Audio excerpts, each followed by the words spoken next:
The rain began falling just as Elena Carter stepped out of the taxi and stared up at the towering courthouse.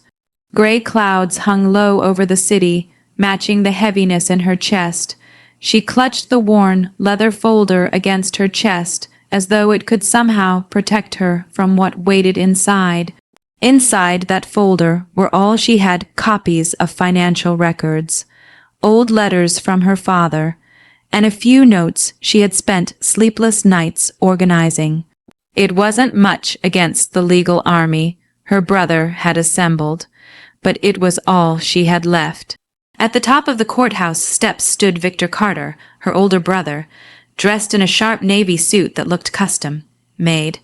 Beside him was his wife, Monica, draped in diamonds and wearing the smug smile Elena had grown to hate. Victor spotted her immediately. His lips curved into a cruel smirk as he descended the marble steps. "Well," he said loudly, his voice dripping with mockery, "look who decided to show up." Elena forced herself to remain calm. "I'm here because I deserve the truth." Victor chuckled and glanced around dramatically. "The truth," he repeated. His eyes scanned the empty space beside her. "Where's your lawyer?" Elena hesitated. "I don't have one." For a moment, Victor simply stared.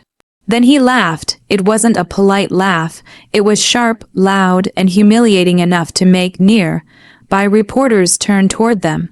"No lawyer," he sneered. Monica let out a fake gasp. "Oh, Victor," she said sweetly. "Don't tell me she actually thinks she can win this." Victor leaned closer, his voice dropping into a cold whisper. "No lawyer, you're finished." The words cut deeper than Elena wanted to admit. She had spent every cent she had trying to hire legal representation. But every attorney she approached either refused the case or quietly admitted they were afraid to challenge Victor and his powerful connections. Victor had made sure of that. He always did. Ever since they were children, Victor had treated her as though she existed beneath him. After their mother died when Elena was 12, their father had become consumed by work, leaving Victor to shape the household however he pleased. He controlled everything, the rules, the money, the image of the perfect Carter family. And now, after their father's sudden death 3 months earlier, Victor had claimed nearly the entire Carter fortune. The company, the estate, the investments, everything. All Elena had received was a small trust fund and the old lake house, which came buried under massive debt. She might have accepted it if not for the phone call. 1 week before their father died, he had called her late at night. His voice had been weak and urgent. "Elena, if anything happens to me, don't trust Victor." She had sat upright in bed, startled. "What do you mean?" But before he could answer, the line had gone dead. The next morning, he was gone. That unfinished warning haunted her every day since. Inside courtroom 4B, Elena took her seat alone at the plaintiff's table. Across from her sat Victor's legal team, led by Gregory Hale, one of the most feared attorneys in the state. His reputation for crushing opponents was legendary. The courtroom filled quickly. Employees from Carter Holdings sat in tense silence. Reporters lined the back rows, eager for the public spectacle. Everyone expected Elena to lose. The judge entered, and the room rose. "Be seated." Gregory Hale stood confidently. "Your Honor, this is a simple matter of a grieving sibling refusing to accept the lawful wishes of her late father." He presented the will. Every page looked official. Every signature appeared real. Then he introduced another document.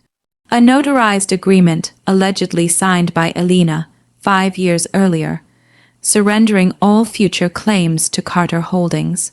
Her breath caught. "I never signed that, she said, standing abruptly. Hale adjusted his glasses. "Do you have evidence to support that claim, Miss Carter?" Elena froze. She had nothing. Victor leaned back in his chair, smiling. The judge's expression hardened. "Miss Carter, unless you can present proof." the courtroom doors suddenly burst open. A young courier hurried inside, holding a sealed envelope. Delivery for Elena Carter. The room fell silent. Confused, Elena accepted it. Her breath caught when she saw the handwriting. It was her father's. Written across the front were 3 simple words, "For my daughter." Her hands trembled as she opened it. Inside was a flash drive and a handwritten letter. As her eyes scanned the first lines, her blood ran cold. Then she slowly lifted her gaze to Victor. For the first time that morning, Elena smiled. The silence inside courtroom 4B became suffocating. Elena's fingers trembled as she unfolded the letter. The familiar handwriting instantly brought back memories of her father, sitting at his oak desk late into the night, always writing notes in his neat, precise script. The courtroom watched her closely. Victor shifted uneasily in his chair. "What is this?" he snapped. Elena ignored him and continued reading. Her father's words seemed to leap off the page. "My dearest Elena, if you are reading this, then my worst fear has come true. I believe Victor has betrayed me. For months, I have suspected financial manipulation within Carter Holdings. I discovered unauthorized transfers, falsified signatures, and hidden offshore accounts. If anything happens to me before I can expose this, the truth is on the enclosed drive. Trust no one except the evidence itself." Elena's heart pounded. Her father had known. He had discovered everything before his death. And he had left her the proof. Across the courtroom, Victor's face lost color. "That letter proves nothing," he said sharply, though his voice cracked slightly. Monica gripped his arm. "Victor," he shook her off and forced a laugh. "She's desperate. This is some pathetic stunt." But Elena noticed the fear in his eyes. She turned to the judge. "Your Honor, I request permission to submit this flash drive as evidence." Gregory Hale rose immediately. "Objection. We cannot authenticate unknown material delivered moments before proceedings." The judge considered this carefully. "Miss Carter, do you have reason to believe this evidence is directly connected to the case?" Elena held up the letter. "It was written by my father. He states it contains proof of financial fraud related to the estate dispute." The judge nodded. "Permission granted for preliminary review." The courtroom clerk connected the flash drive to the evidence monitor. A folder opened instantly. Inside were dozens of files, bank statements, internal transfer records, scanned contracts, and one file labeled. "Read this first," the judge instructed the clerk to open it. A video filled the courtroom screen. Suddenly, Elena's father appeared. The room gasped. He sat in his office, looking pale but composed. "If this recording is being shown," he began, "then I am no longer alive." Victor's breathing visibly quickened. His father continued, "I have uncovered extensive fraud committed within Carter Holdings. The evidence points directly to my son, Victor Carter, and several accomplices." The courtroom erupted in whispers. Victor shot to his feet. "This is fabricated. Sit down, Mr. Carter," the judge ordered. The video continued. "For over 3 years, Victor diverted company funds into shell corporations. He forged my authorization repeatedly. Worse, he pressured our legal staff to alter my final estate documents." Gregory Hale's expression changed instantly. His confident composure vanished. He stared at Victor in disbelief. Victor's face had turned ghostly pale. The video ended. The courtroom exploded into shocked murmurs. Elena looked toward Gregory Hale. For the first time, the feared attorney looked rattled. He quickly began opening the financial files. The deeper he examined them, the paler he became. His hands visibly shook as he reviewed transaction records and digital timestamps. Then he found the final file, a scanned email chain, sent directly from Victor to the company accountant. The subject line read, Forge Elena's waiver before father signs final revisions. Gregory's face drained completely. He slowly turned toward Victor. You told me these claims were baseless. Victor swallowed hard. I can explain. But Hale stepped back as if physically repulsed. Did you forge legal documents and conceal evidence from counsel? Victor's silence was answer enough. The judge's voice thundered through the courtroom. Mr. Carter, answer the question. Victor opened his mouth, but no sound came out. Monica looked at him with panic. This wasn't supposed to happen, she whispered. Elena stood quietly, watching the man who had mocked her only an hour earlier. The man who had laughed and told her she was finished. Now his perfect confidence was cracking apart. Gregory Hale adjusted his tie with trembling fingers. Then he turned to the judge. Your Honor, he paused. For the first time in his celebrated career, his voice shook. In light of this evidence, I request immediate withdrawal as counsel for the defense. The courtroom gasped. Victor's eyes widened. You can't do that. But Hale took a step away from him. His face had gone completely pale. And Elena realized something important. Her father hadn't just left her proof. He had left her justice. And Victor was about to watch his empire collapse. The courtroom was no longer silent. It buzzed with chaos. Whispers rippled across every bench as reporters furiously scribbled notes. Employees of Carter Holdings exchanged stunned glances, and the sound of camera shutters echoed from the back row. At the center of it all sat Victor Carter, his confidence crumbling by the second. Just an hour earlier, he had walked into the courtroom with the smug certainty of a man who believed victory was already his. Now, sweat glistened across his forehead.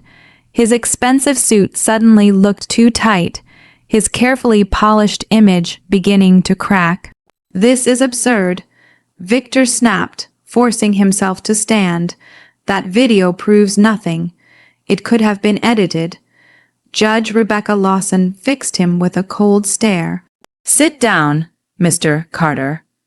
Victor obeyed, though his hands trembled visibly. Across from him, Gregory Hale looked like a different man entirely. The ruthless confidence that had made him one of the most feared attorneys in the state had vanished. He was pale, shaken, and staring at the evidence monitor, as if it were a loaded weapon pointed directly at him. The clerk opened more files from the flash drive. One by one, devastating documents appeared on the courtroom screen. Bank transfers totaling millions, forged authorizations bearing their father's falsified signature, emails between Victor and the company accountant discussing how to move funds into offshore shell corporations before the estate settlement. Each new file was another hammer strike against Victor's carefully built empire. Then came the forensic report, an independent digital analysis commissioned by Elena's father before his death. The report confirmed that the waiver supposedly signed by Elena had been created only 6 weeks earlier, long after the date listed on the document. A complete fabrication. The courtroom erupted. Victor's attorney slowly removed his glasses and placed them on the table. Your Honor, Gregory Hale said, his voice strained, I formally withdraw all prior claims submitted by my client. Victor whipped around. What are you doing? Hale didn't even look at him. I was retained under false pretenses. You can't abandon me. Hale finally turned. The disgust in his eyes was unmistakable. You lied to me, Mr. Carter. You knowingly submitted fraudulent evidence and implicated this court in criminal deception. Victor's face darkened. Monica grabbed his arm. Do something. She hissed, but Victor had no move left. The trap he had designed for Elena had snapped shut around him instead. Judge Lawson leaned forward. Based on the evidence presented, this court finds substantial grounds to investigate criminal fraud, document forgery, and financial embezzlement. Victor shot to his feet again. This is a misunderstanding. Enough." Her voice cut through the room like a blade. At that exact moment, the courtroom doors opened. 2 detectives entered, accompanied by federal financial investigators. The room fell deathly still. One of the detectives approached the judge and handed her a document. After reviewing it, she looked directly at Victor.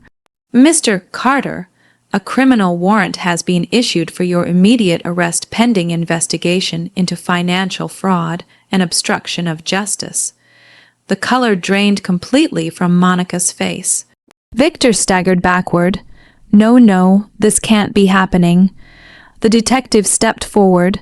"Victor Carter, place your hands behind your back." Panic exploded across his face. He turned wildly toward Monica. "Say something." But Monica was already stepping away from him. Her expression had shifted from fear to self-preservation. "This was your idea," she blurted. Victor stared at her in disbelief. "What? You handled everything? You said there was no way Elena could prove anything." The betrayal hit him like a physical blow. Then the company's chief accountant, seated near the back, suddenly stood. "I'll testify," he said shakily. Every eye turned toward him. He swallowed hard. "Victor ordered me to falsify the transfers. I have copies of everything." Victor looked as though the ground had vanished beneath him. One by one, the people who had protected him began pulling away. Board members lowered their heads. Executives avoided his gaze. Monica stepped farther back. Even Gregory Hale had already packed his files and walked away. And through it all, Elena remained seated, calm, silent, watching. Victor's eyes finally found hers. For the first time in his life, there was no arrogance there, only fear.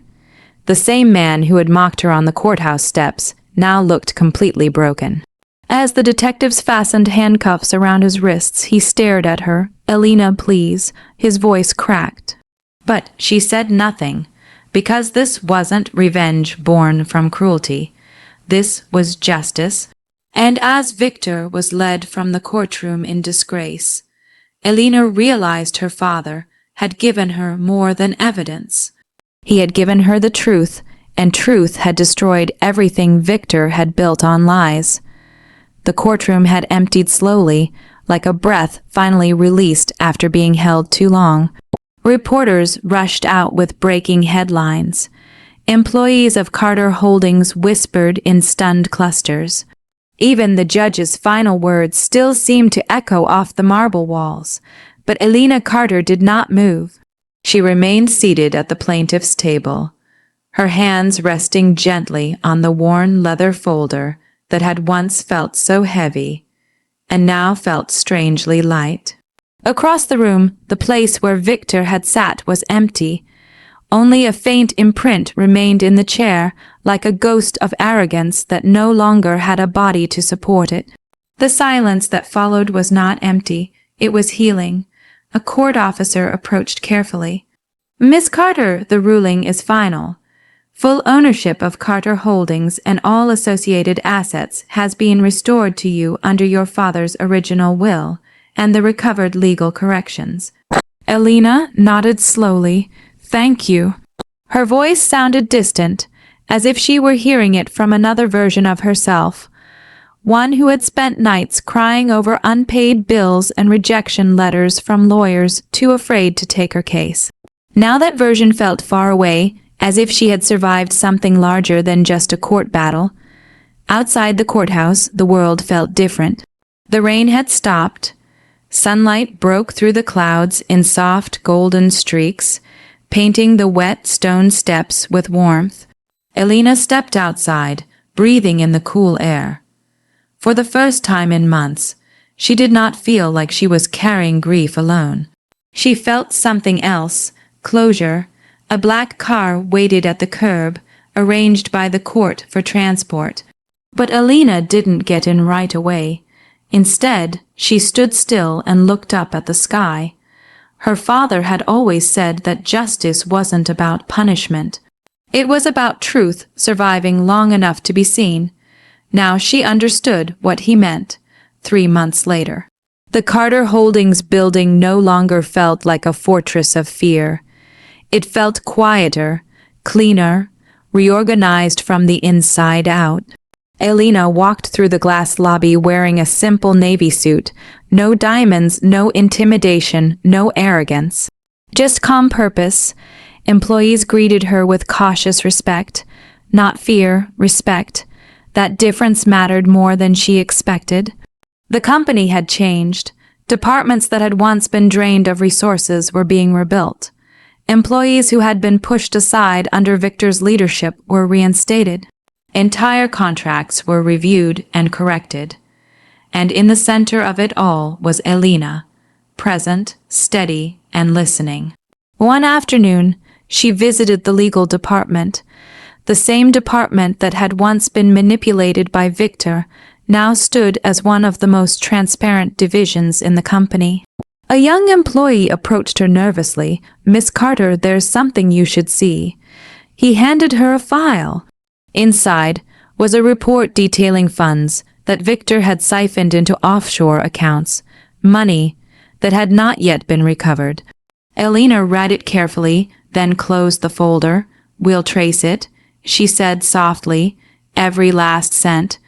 There was no anger in her voice, only certainty. That evening, Elena visited the old family home, the lake house. It was quiet there, dusty but still standing. She walked through the rooms slowly, touching the edges of memories she had once tried to forget. Her father's study was unchanged. She sat in his chair, the same chair where he had written the letter that saved her. On the desk, she placed a framed photo of him. Then she spoke aloud, even though no one was there to hear. "You were right." Her voice trembled slightly, but I didn't just survive him. She looked down at her hands. "I ended it." Outside, the wind moved gently across the lake, rippling the surface like a quiet answer. A week later, news broke again. Victor Carter had agreed to a plea deal. Monica had separated from him completely, distancing herself from the scandal. The once feared lawyer Gregory Hale had publicly admitted he had been misled and cooperated with investigators. The empire Victor built had not just fallen. It had been dismantled piece by piece, and Elena never visited him, never needed to, because her revenge was not in watching him suffer. It was in what she built afterward. Months later, during a company ceremony, Elena stood before a small crowd of employees. Behind her was a newly installed plaque, in memory of her father, and in front of her, people who had once feared the Carter name, now inspired by it again. She took a breath. "My father believed truth would eventually find its way," she said quietly, even if it had to wait for the right moment. She paused, and it did. Her gaze lifted slightly, not toward the crowd, but beyond it, as if she could still feel him there. Not gone, just watching. And for the first time since everything began, Elena smiled, not because she had won, but because she was finally free.